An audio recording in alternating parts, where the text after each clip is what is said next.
Ndabaramukije ni Pierre Claver Niyungeko muri kumwe mu kiganiro c'ijambo ry'Imana. Uyu munsi tuganira ku bintu bibiri, itandukaniro riri hagati y'ubutumwa bwiza bw'umusaraba be na ca kimenyetso canditswe mu vyahishuriwe Yohana igice 13 kivuga amajana 666. Abenshi baribaza bati iki kimenyetso kizoba kimeze gute? Tuzomenya gute ico kimenyetso? Hariho iyindi nyigisho ivuga ivy'ubutumwa bwiza n'iyindi nyigisho ivuga ivy'ico kimenyetso. Akenshi turiko turasoma igitabo c'ivyahishuriwe Yohana yahishuriwe ibizoba mu gihe c'iherezo. Rero turiko turagendereza ibihe dusomye Bibiliya, turabona yuko ivyo bihe vraiment tuvyegereje, turabona yuko ico gihe c'iherezo tukirimwo. Uyu munsi rero ndashaka ko tumenya kirya kimenyetso amajana 666 kizoba kimeze gute, abantu bazogitegwa gute. Muri bimwe nashoboye guhishurirwa ndaza kubibasangiza, mugabo ndabanza ndabasigurire ikijanye n'ubutumwa bwiza bw'umusaraba, kuko igitandukanye n'ubutumwa bwiza bw'umusaraba ico kiba ari kirya kimenyetso, kiba ariko gitegura abantu kuzotegwa kirya kimenyetso, kuko ubutumwa bwiza bw'umusaraba buducisha mu nzira ya Yesu Kristo, kuko natwe tubambanwa nawe, tugapfa, tukazukanwa nawe biciye mu kwizera. Ariko mumenye yuko n'umubiri wacu uramenyerezwa kuzokwihanganira ibihe tugiye kwinjiramo. Nico gituma usomye mu vyahishuriwe Yohana igice ca 13 umurongo uhereza haravuga ngo ntawe uzogira ku mirongo 3 ya nyuma, haravuga ngo ntawe uzogira icagura ngo canke ico ashobora gukora ngo adafise, ngo kiretse uzoba afise ikimenyetso, ngo kandi ico kimenyetso ngo ni amajana 666. Ni ukuvuga rero nimba ico kimenyetso utarakibona caramaze gutangura. Ubu unye hariko hatangura gushika ibintu, pasiporo zacu zizoba zerekana yuko twatewe inshinge z'incanco canke ibinabiriya, ivyo sinobijako cane. Kandi ico kimenyetso ubu kiriko kinjira mu buryo bw'inyigisho, ni inyigisho yinjirira mu ishengero mugabo itandukanye n'ubutumwa bwiza. Iyo nyigisho ikora gute? Ni inyigisho imeze nk'ubutumwa bwiza, mugabo iyo nyigisho ntabwo ari ubutumwa bwiza bw'umusaraba. Uzosanga iyo nyigisho uhejeje kuyumviriza yagukundishije inyongera, yagukundishije ivy'isi, yagukundishije umukate. Ntabwo yakujanye ahantu iyo nyigisho ngo ikubambe, ngo ikwice, ngo ikuzurane na Kristo. Mvuze ngo ikubambe, ngo ikwice, ikuzurane na Kristo, nuko iyo nyigisho itegerezwa kukuzana ahantu wumva ukunda Imana. Kuko Yesu yaravuze ngo icagezwe gikuru niki, ngo nimukundishe Imana imitima yanyu yose, ngo n'ubwenge bwanyu bwose. Ni hamwe wumva usigaye ahantu ukunda Imana ku buryo wohaguruka n'amaguru, ku buryo wokwicwa uzira izina ry'Imana. None ga mwene data, muri iki gihe urumva yuko hariho uragera ku rugero wewe wozira izina ry'Imana? Ku butumwa wumviriza uyu munsi urumva ko bwo gushikana ahantu wokwihanganira kuzira izina ry'Imana, wokwemera kubohwa kubw'izina ry'Imana? Nico gituma rero ikimenyetso amajana 666 cinjira mu buryo bw'ubwenge, nugutegura imitima iriko irategurwa. Imitima y'abantu nayo itegurwa mu buryo bw'inyigisho. Nico gituma muri iki gihe dukwiye kuba maso.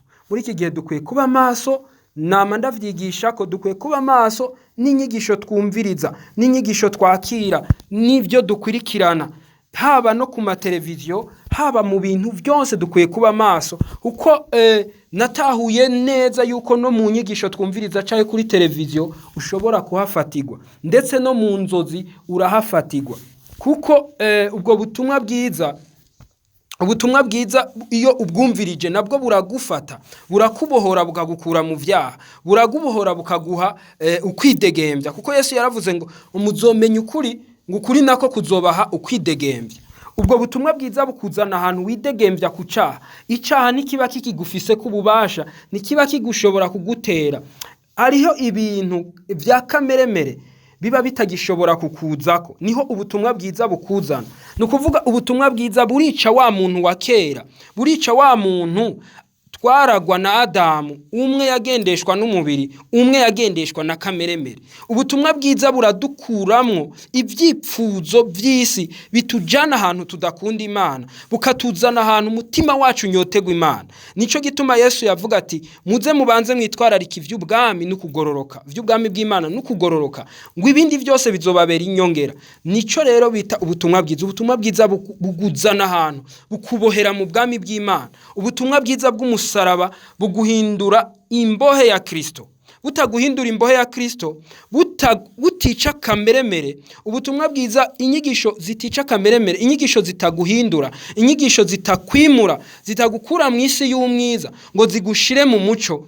Izo onye ni ca kimenyetso kiriko kirakwinjirana. Bizokoroha cane yuko la marque de la bête, arico kimenyetso 666 amajana 666 kikuza ko mu buryo mu gihe kizotangura kugaragarira, mu gihe utazoba warateguwe, mu gihe utazokwemera gutegurwa n'ijambo ry'Imana, mu gihe utazomenya yuko ubutumwa bwiza buza kukuraho wa muntu wa kera bukagaragaza umuntu mushasha.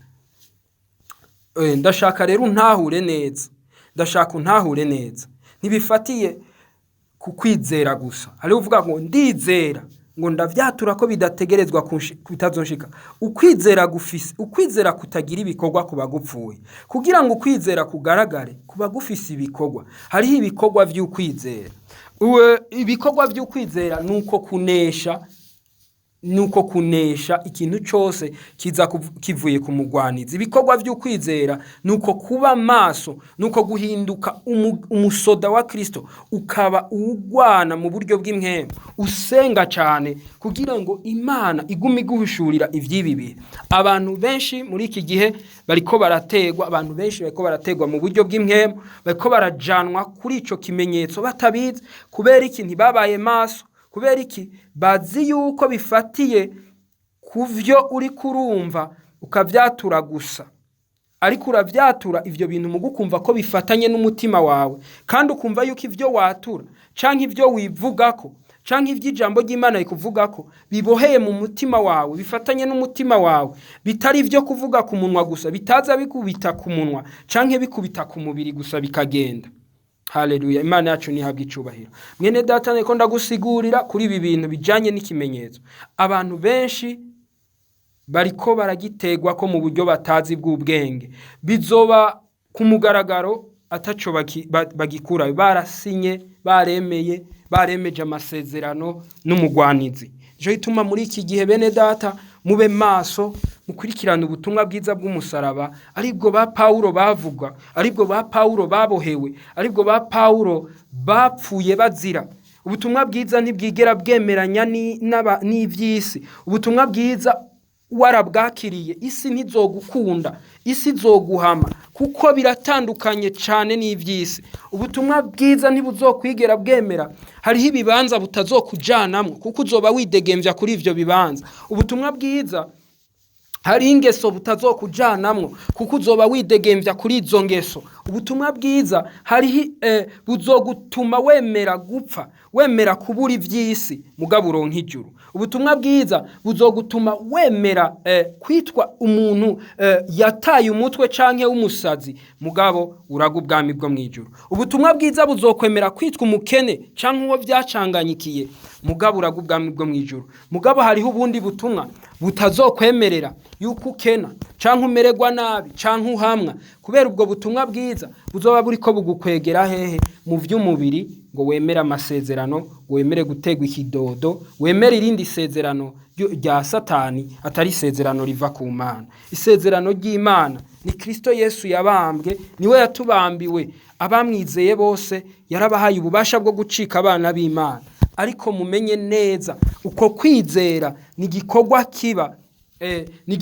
kiba, baramwizeye ariko n'ubu baracamwizera. Ni natire, ni ikintu bakiriye gituma nuko kubambwa no gupfana nawe bituma batabitakaza, bituma baguma bagaragaza ukugororoka, bituma baguma bagendera mu buntu bw'Imana n'imbabazi z'Imana aho baciye hose. Cyo gituma mwene data uragomba kuba maso, uragomba kumva ndafise ukwizera. Hariho abazi ngo barafise ukwizera badagufise. Mu gihe uzobona utazokumva yuko hariho ugo rugezo ugezeko, bw'uko kameremere yapfuye, bw'uko hariho wokwemera kuzira Kristo, yuko wokwemera kureka kugura ikintu udatewe kubera ico kimenyetso, wokwemera kubireka ukabiheba kubera Kristo kugira ngo uronke ubwami bwo mwijuru. Uyu munsi mwene data ndashaka utahure yuko nimba Imana iriko irakora, nimba Kristo yarakoze igikorwa, nimba turiko turasenga, nimba tuvuga ubutumwa bwiza, nimba tugerageza kuvuga ubutumwa bwiza, umugwanizi we warazi ko yamaze gutsindwa kandi yaciriwe urubanza, ariko aragerageza kuzana benshi kuri we. Natwe uyu munsi duhaguruke tuzane benshi ku Mana, tuzane benshi kuri Kristo, tubabwire umutumwa bwiza bw'umusaraba, kuko ubwo butumwa n'ububasha buduhindura, n'ububasha butumwa isi y'umwiza ibura abantu itwara, ibura imishaha y'abantu, kuko Satani nawe arondera imishaha. Imana nayo iragushaka uyu munsi ngo wakire ijambo ryayo riguhindure, rigushikana ahantu ho kwihangana, nkuko intumwa za kera zihangana, nkuko abatwitangiye imbere bihangana, nkuko bemera gukubitwa, nkuko bemera gupfungwa, nkuko bemera kubabazwa, nkuko bemera guhamwa, mugabo kubw'ubutumwa bwiza barahagarara barashikama.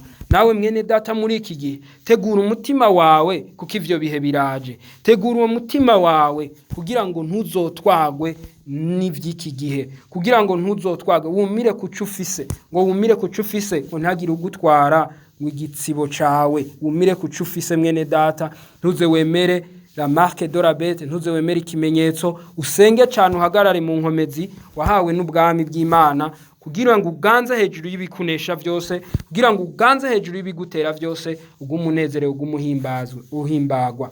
Yari Pierre Claver Nyunge ko mwako muraganira ivy'ijambo ry'Imana. Ndabashimiye cyane abadukurikiranye, naho ubutaha murakoze.